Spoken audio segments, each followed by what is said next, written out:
Welcome back, new mechanics. Today we'll be talking about how to fix Reavers. And Reavers play a very important role in the Phantom Carriage, being autonomous fighting robots. Reavers obviously can't perma-die, so when they're out in the field and they're getting damaged, it is your job to make sure that they stay at 100% combat effectiveness. Tonight I am joined by my associate, Commando First Class Wilson. He'll be taking it from here. Go ahead, Wilson. Thank you, Raster. So this, as I'm sure most of you know, is a Reaver. One of the most important parts to understand, as you can see it's off right now, is its software. One of the big parts of software is its black box inside the head, but we'll get to that more once we actually talk about the head fully, but it is an important part. Otherwise, you are equipped with a data pad, standard issue.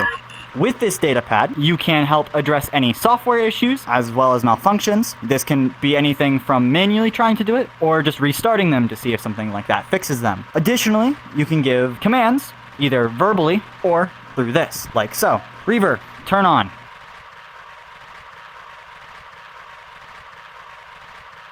As you can see. The next most important part is its equipment. Right here you have level 4 armor. Though, of course, it being a robot, how it takes hits is a little bit different. But for the purposes of bullets actually going through and hitting its internals in the chest, it is level 4. Additionally, in the back, you have its battery pack. Reaver, turn around 180.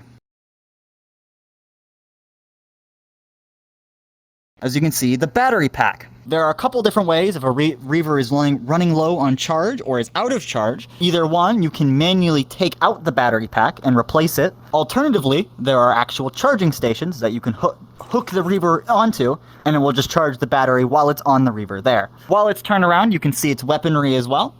You have its LMG and its rocket launcher for more heavier ordnance. And, of course, Reaver, turn around 180 again, please. Of course, you have the knife if things go hand-to-hand combat, because they are quite a bit stronger than the average pike. Next, we'll move on to its head area. Obviously, as the major part of the head area, the first part we're going to talk about are the two locations of its optical sensors. One you have is right here, that red area right there, and the second one you have are these two areas right here. Obviously, if those get damaged, the Reaver will either have its ability to see hampered or completely removed. This can either be caused by the damaging of these or the actual blow-off of the entire head, as each of these joints is made to blow off or be taken apart depending on what the circumstance is. Moving on from right there, you can see the ribbon cables directly underneath. This is what transmits the data for all of the sensors, as well as getting power up to these sensors. Of course, if these get damaged or the head gets blown off, these will need to be replaced. And like I said earlier, the black box is another very important part. Reaver, turn 180.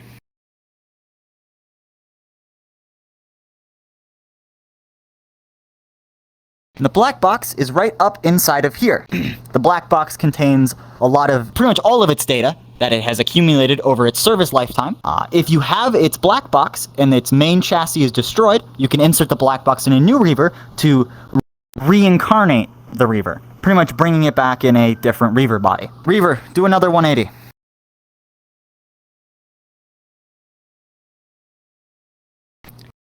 Next, we'll move on to its arms.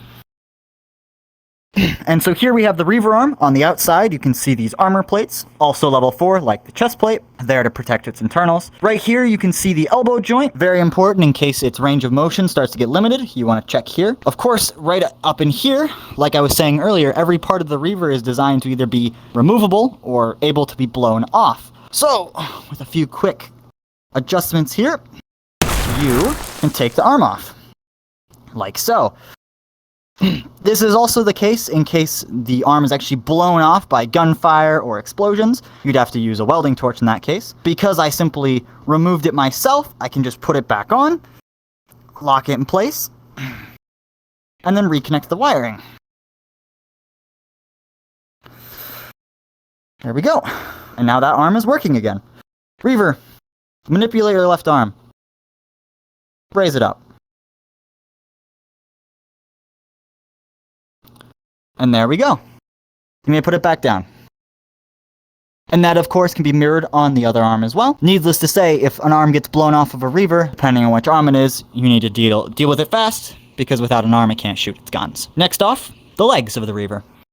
And here on the legs, you can see armor similar to on their chest and on their arms, exterior armor equal to level 4. You'll notice right up here is a big hinge for it to obviously enhance its mobility.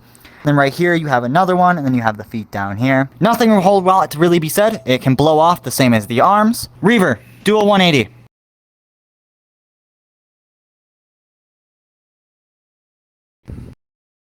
Of course, if it blows off, same as last time, you need to use a welding torch to get it on. If you just take it off, you can just hook it back on, and you have to make sure to rewire it. And that's really all there is to be said about the legs. They are fairly similar to the arms. Of course, if their legs get blown off, their movement is limited or non-existent. And that mechanic is a little bit about the Reaver that we've been having in service pretty much since the start of the Phantom Carriage. Hopefully now you'll be able to fix our armored brothers in the battlefield and keep them fighting to the fullest. This is Sergeant Rasher signing off, Victoria Town.